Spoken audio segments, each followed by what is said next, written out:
तर शासकीय कर्मचारी माझा पीए कसा होऊ शकतो? खाजगी पीए जर घ्यायचा आहे तर शासनाच्या नोकरीतला कसा घेता येतो? अंधभक्त आहेत, त्यांना एवढी घाई झाली की ते ज्यांचे अंधभक्त आहेत आणि ते माझं नाव घेत आहेत, त्यांनी जरा थोडं 16ला बघितलं पाहिजे वळून की धनंजय दशे नामक व्यक्ती 16ला कुणाचा OSD होता. पुणे, मुंबई, दिल्ली देशाबाहेरचे असे सगळं काम करणारे हे पीए ही माझा सोयीचा आहे काय असं जर कोणी भक्त म्हणत असेल त्यांना माझी विनम्र विनंती आहे, जरा माहिती घ्या की माझ्याबरोबर फोटो आता कुणाबरोबर कुणाचे फोटो नाही. 2016ला हा OSD कुणाचा होता?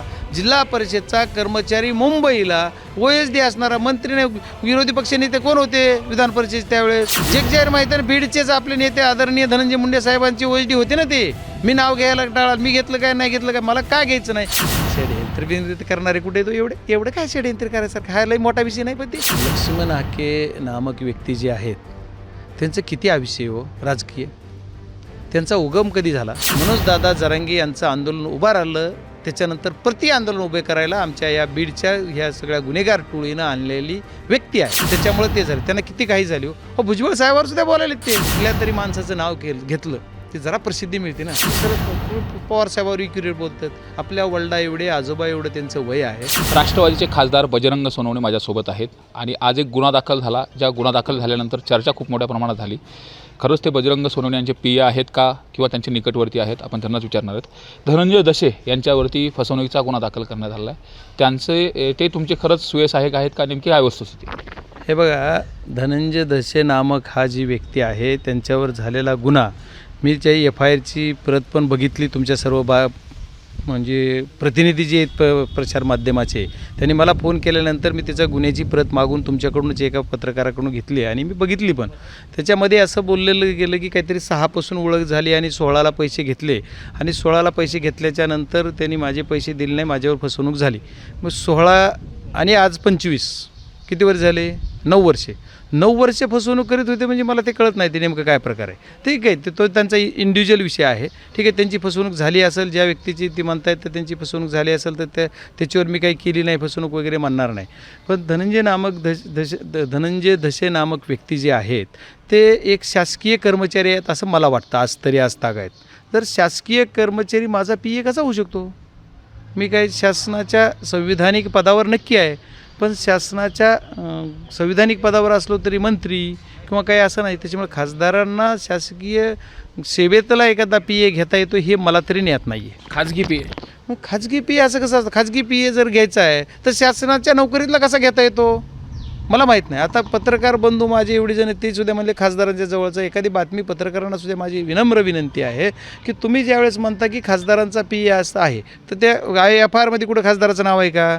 ज्यांनी FIR केला त्याच्यात बी नाही आहे. त्यांनी कधी खासदाराचा फोन आला आहे म्हणलं का? नाही आहे. पण ते खासदाराचा पीए.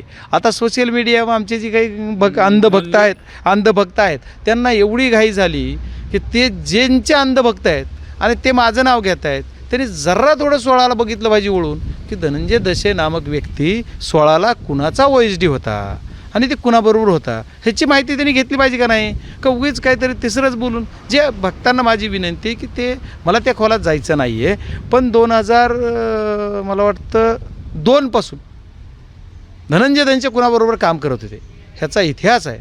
जिल्हा परिषदचा कर्मचारी, तत्कालीन जिल्हा परिषदच्या अध्यक्षांचा पीए, त्याच्यानंतर 97ला तत्कालीन उपाध्यक्षांचा पीए, त्याच्यानंतर 2002ला वगैरे तत्कालीन जिल्हा परिषदेच्या अध्यक्षांचा पीए, अध्यक्षांच्या रिलेटिव्हचा सगळं कारभार बघणारा, पुणे, मुंबई, दिल्ली देशाबाहेरचे असे सगळं काम करणारे हे पीए ही माझा सोयीचा आहे काय असं जर कोणी भक्त म्हणत असेल त्यांना माझी विनम्र विनंती आहे, जरा माहिती घ्या.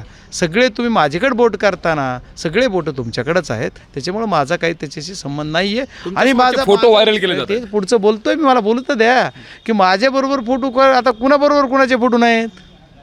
सगळ्याबरोबर. आता आमच्याकडे कुणी आता माझ्याबरोबर आलं, कुणी तुम्ही आलात फोटो काढला, मी खासदार आहे, खासदार असलो तरी फोटो काढायला कुणालाही बंधन नाही. आता हे आमच्या इथल्या बीडच्या प्रकरणामध्ये जेवढे काही गुन्हेगार आतामध्ये गेलेत त्यांचे सगळ्यांचे पुढं आमच्या आदरणीय शरदचंद्रजी पवार साहेबापासून पार देवेंद्र फडणवीसाच्या पुढं तिकडे शहासाहेबाबरोबर बी असू शकतात मला माहीत. म्हणजे एवढे सगळ्याचे फोटोला काय आता फोटोला बंधन तोड आहे? फोटो आता का कोणाच्या कपाळावर लिहिलं आहे का? का शिक्का आहे की ही गुन्हेगार आहे याच्याबरोबर फोटो काढू नका असा कायदा आदरणीय महाराष्ट्र शासनाच्या सरकारनं जर केला तर मग मात्र मी नक्की गुन्हेगारी प्रवृत्ती बघून त्याला फोटो काढायला ठरवी. मात्र तुम्ही आता इतिहास सांगितला पण नाव टाळताय, नेमकं कुणाचे पीए होते स्पष्ट नाही मी नाव टाळायचं काय कर जग जाहीर माहिती आहे ना सर्वांना मी कुणाचं नाव बघा माझं नाव घेऊन कुणाला फक्त प्रसिद्धी करायची खासदाराबरोबर नाव जोडलं की प्रसिद्धी होती हे जर कुणाचं म्हणणं असेल तर ते मान्य. मी नाव टाळायचं काय कारण आहे OSD कुणाची होती मी काय का नाव टाळू मला मी काय म्हणलं हा विषय यांच्या त्या FIRमध्ये असा सुरू झाला 2006ला माझी ओळख झाली असं ते व्यक्ती म्हणतात. तर त्यांचं ठीक आहे त्यांची ओळख झाली असेल त्यांची फसवणूक झाली असेल मला त्याच्यावर काही बोलायचं झाले असेल त्यांनी 9 वर्षे गुन्हा का नाही केला काय झाला काय केलं ते त्यांचा अधिकार आहे मला त्यांच्यावर काय बोलायचा अधिकार नाही. त्या विचाराला जर त्याचे फसवणूक झाली असेल तर त्याचे पैसे मिळालेच पाहिजेत आणि ज्यांनी फसवणूक केली त्याच्यावर कारवाई झालीच पाहिजे असं म्हणणारा मी कार्यकर्ता. आणि धनंजय धसे हा नेमका पीए कुणाचा होता 2016च्या कालावधीमध्ये कुणाच्या सोबत राहत होता नेमकं काय 2016च्या काळामध्ये तुम्ही माहिती घ्या ना 2016ला हा OSD कुणाचा होता जिल्हा परिषदचा कर्मचारी मुंबईला OSD असणारा मंत्री विरोधी पक्षनेते कोण होते विधान परिषद त्यावेळेस जग जाहीर माहिती आहे बीडचेच आपले नेते आदरणीय धनंजय मुंडे साहेबांची OSD होते ना ते. मी नाव घ्यायला टाळा मी घेतलं काय नाही घेतलं काय मला काय घ्यायचं नाही की ही जी काही खालची पिलावळ आहे ती धनंजय मुंडे साहेबाचं माझं कुठं बी सारखं वाकडंच यावं असं त्यांना वाटतंय का काय कारण आहे कशामुळे बोलता येत असं. धनंजय मुंडे साहेबाचं माझं कुठं वाकडं नाही आहे माझं जिथं आहे तिथं राजकीय म्हणजे विकून एकाचं जमत नाही आहे ठीक आहे मतभेद आहेत राजकीय आहेत वैयक्तिक विषयात काही आहे का नाही मग माझं काय पंकजा मुंडेंचं आहे का काही पंकजा मुंडे ताईंचं पण माझं काही नाही. पण विषय कसा आहे ह्या ज्या भक्तांना आहे ह्यांची पिलावळच थांबा नाही कारण या पिलावळीला आमचं कुठं म्हणजे मिटूच द्यायचं नाही का काय असं वाटतंय मला. पण आम्हाला मिटवण्याचं हे करण्याचं माझा इंटरेस्ट कशात आहे लोकांची सेवा करणे आणि मी ते करतोय. हे षडयंत्र आहे का बदनामीचं नाही षडयंत्र बिंद्र करणारे कुठे तो एवढं काय षडयंत्र करायसारखं हा लई मोठा विषय नाही पण ते लोकांना आपलं काहीतरी प्रसिद्धी तुमच्या चॅनलला सुद्धा तेवढं लाईक्स मिळतात ना चॅनलवाला सुद्धा खासदाराचं नाव लिहिलं की आलं त्याचं वाढलं त्याचं रेटिंग मग त्याच्यामुळे चॅनलवाल्याला सुद्धा हात जोडून विनंती की बाबा विनाकारण खासदाराचं नाव नका लावा यार काहीतरी इतिहास बघत सर्वांना माहीत आहे. आज बीड जिल्ह्यातल्या कुठल्या चॅनलच्या कोण्या प्रतिनिधीला माहीत नाही की जिल्हा परिषदचा कर्मचारी हा माझा सेवीसहाय्यक होऊ शकतो का नाही. माझे त्यांचे संबंध आहेत का तर 100% होते 100% आहेत. पण माझा कर्मचारी असण्याचा बरं मी आता तुम्ही एखाद्या बीडहून आलात येता जर कुणी तुमच्या खिशात एका 2 रुपये टाकले त्याचा खासदाराचा काय दोष आहे किंवा तुम्ही कोणाच्या खिशातले काढले माफ करा बरं का परत पुन्हा पंचायत तर ती काय माझा काय दोष आहे म्हणजे एखादा काही विषय आता बरं समजा एखादा PA एखादा माझा PA असला एखादा PA आहे आणि PAनेच माझ्या काही गुन्हा केला मी म्हणेल हो माझा PA त्याने गुन्हा केला त्याला फाशी द्या मी कुठं म्हणणार आहे माझा त्या संबंध नाही म्हणणार आपण ह्याचा संबंधच नाही ना माझा. बरं माझे कॉल डिटेल काढा बरं 2016पासून काढा कुठं फोन कुणाचे कुठं कोण कुणाबरोबर देशात फिरताना बाहेर देशात फिरताना कोण कुठं मग माझं काढा सगळं. कशाला उगाच ह्या खोलात चाललात यार उगाच जेवढं खोलात जातात तेवढे तुमचे पाय खोलात जातील असं मला वाटतं. त्याच्यामुळे माझ्या नादी नका लागू मी लय सरळ माणूस आहे छोटा माणूस आहे गरीब माणूस आहे मला ह्याच्यातले खाचकळी कळत नाहीत आणि बदनामी कुणाची कळत नाही मी आपला साधा माणूस आहे. त्याच्यामुळं ह्या त्या ज्या बिचाऱ्यावर अन्याय झाला त्याच्या पाठीमागं उभा राहा ना का विनाकारण खासदाराचा PA काय त्याचं बघा ना त्याला पैसे मिळून द्या त्याची फसवणूक जर झाली असेल त्याला 13 लाख काहीतरी फसवणूक झाली म्हणलं तर त्या बिचाऱ्याच्या पाठीमागं उभा राहा नाही झालं ते पट्ट्या उभारणार त्याच्या पाठीमागं फसवणूक जर खरं जर असेल तर त्याच्या पाठीमागं मी उभारणार कोण धसे असला तर त्याच्यासुद्धा विरोधात मी जाणार आणि त्याच्या पाठीमागं उभारणार. चुकीचं असेल तर कारवाई केली पाहिजे. पण बाप्पा तुमच्यावरती लक्ष्मण हाके यांनी सुद्धा आरोप केला अनेकांनी आरोप केले. आता एकीकडे आपण जर बघितलं तर मंडल यात्रा सुरू आहे राष्ट्रवादीची त्याचं तुम्ही स्वागत करणार आहेत आणि ते बीडमध्ये आले तर कशा पद्धतीने स्वागत असेल. हे बघा लक्ष्मण हाके नामक व्यक्ती जे आहेत त्यांचं किती आयुष्य हो राजकीय त्यांचा उगम कधी झाला मी 92पासून राजकारणात आहे 92ला पहिली निवडणूक लढून ग्रामपंचायत ताब्यात घेतली मी माझं वय जेवढं आहे त्याच्यातल्या अर्ध्यापेक्षा जास्त 75% लाईफ मला आज 30 वर्षे 32 वर्षे झालं म्हणजे 24 वर्षे झालं की मी राजकारणात आहे. सन्माननीय लक्ष्मण हाके यांचं राजकीय वय किती लक्ष्मण हाके फक्त मनोजदादा जरांगे यांचं आंदोलन उभं राहिलं त्याच्यानंतर प्रति आंदोलन उभे करायला आमच्या या बीडच्या ह्या सगळ्या गुन्हेगार टोळीनं आणलेली व्यक्ती आहे त्याच्यामुळे ते झाले त्यांना किती काही झाली हो भुजबळ साहेबावर सुद्धा बोलायले ते आणि पुन्हा म्हणते ती आहे तंत्रज्ञानानं असं केलं असं कसं होतं बरं काय एवढं कोण लागून गेलात तुम्ही. पण आता काय झालं आहे कुठल्या तरी माणसाचं नाव घेतलं ती जरा प्रसिद्धी मिळते ना मग बजरंग सोनवणेचं नाव जोडा त्याच्यामुळे त्यांचा जो विषय आहे ते म्हणजे त्याच्यावर लई चर्चा करत नाही. त्यांनी ह्याच्या अगोदर बी नाव घेतलं, ह्याच्या अगोदर बी सांगितलं की शरद पवार साहेबावर इक्युरेट बोलतात, आपल्या वडिला एवढे आजोबा एवढं त्यांचं वय आहे.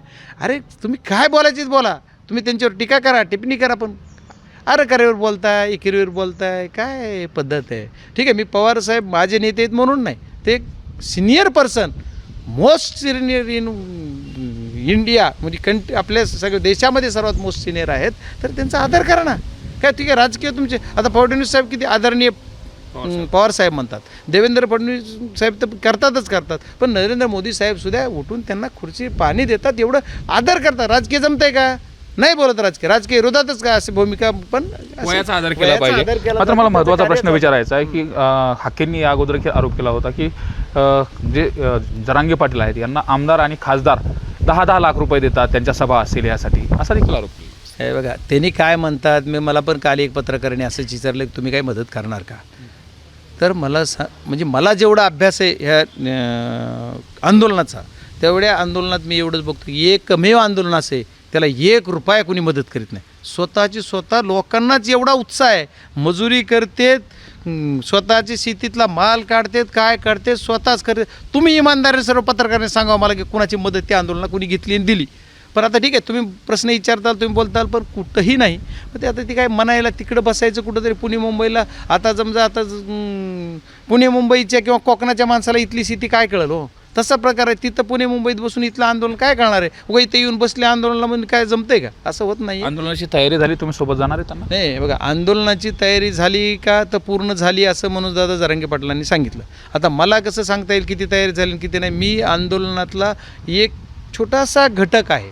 मी ते पुढचं बोलतोय, जरा दम काढा, तुम्हाला पण लई घाई आहे. मला एकच सांगायचं की या आंदोलनाला मी काल आलो का नाही, म्हणजे काल जी निर्णायक बैठक झाली बीड जिल्ह्याची, शेवटी त्याला आलो. मी या आंदोलनातसुद्धा सहभागी असणार आहे. जिथं जसे मी कंटिन्यू सोबत जाणार का कसा जाणार, पण या आंदोलनात मी सहभागी असणार आहे. मी 29 तारखेला 100% तुम्हाला दिसेल मीडियाला, कुठं काही काळजी करू. सरकार दुर्लक्ष करते नाही, आता सरकारची काय मजुरी मला नाही सांगता यायचं, कारण सरकार प्रत्येक वेळेस वेगळा डाव टाकते. त्याच्यामुळे आता सरकार उद्या 2 दिवस काहीतरी चर्चा करतील. सरकारने मला वाटतं की जरांगे पाटलांची चर्चा करावी, काय त्यांच्या मागण्या जे आहेत त्या मागण्यावर विचार केला पाहिजे आणि जे काही त्याच्यात बसून तोडगा काढला पाहिजे. आणि सरकारने आंदोलनं जे आहे याला वेगळ्या ट्रॅकवर नाही जावा, म्हणजे कुठला वेगळा ट्रॅक म्हणजे विनाकारण त्या लोकांना इथून यायचं. जे काय म्हणजे सणासुदीचे दिवस आहेत, आपण सगळेजण म्हणतोय गणपतीचे दिवस आहेत, म्हणजे ज्यावेळेस या लोकांचं आंदोलन मुंबईकडे जाईल, मुंबईकडे कूच झाल्याच्यानंतर रस्त्याची अडचण होणारच, यांना पण अडचण होणार, आंदोलकांना सगळे विषय आहेत. याच्यामुळे एकदा बसून तो काहीतरी मार्ग काढून याला काय करता येतं ती सरकारने यांच्यावर लक्ष दिलं पाहिजे असं मला वाटतं. सरकार म्हणून मायबाप सरकारची जिम्मेदारी. जर समजा याकडे सरकारनं नाही लक्ष दिलं तर मागच्या वेळेस आपण वाशीपर्यंत ज्यावेळेस लोक गेले होते त्यावेळेस सगळं पाहिलं होतं. यावेळेस तो उत्साह खूप मोठा दिसतोय लोकांमध्ये. काय परिस्थिती असेल आणि एकंदरीत ती परिस्थिती जर बिघडली त्याला जबाबदार कोण असेल? नाही, हे बघा, मागच्या काळापेक्षा परिस्थिती मागल्या 8 दिवसापेक्षा आजची परिस्थिती खूप वेगळी आहे. 8 दिवसामध्ये लोकांमध्ये जेवढा उत्साह होता त्याच्या 5 पट 10 पट आता उत्साह आहे. त्याच्यामुळे मला म्हणतं की या उत्साहाच्या याच्यामध्ये लोक सर्वजण जाणार आंदोलनामध्ये.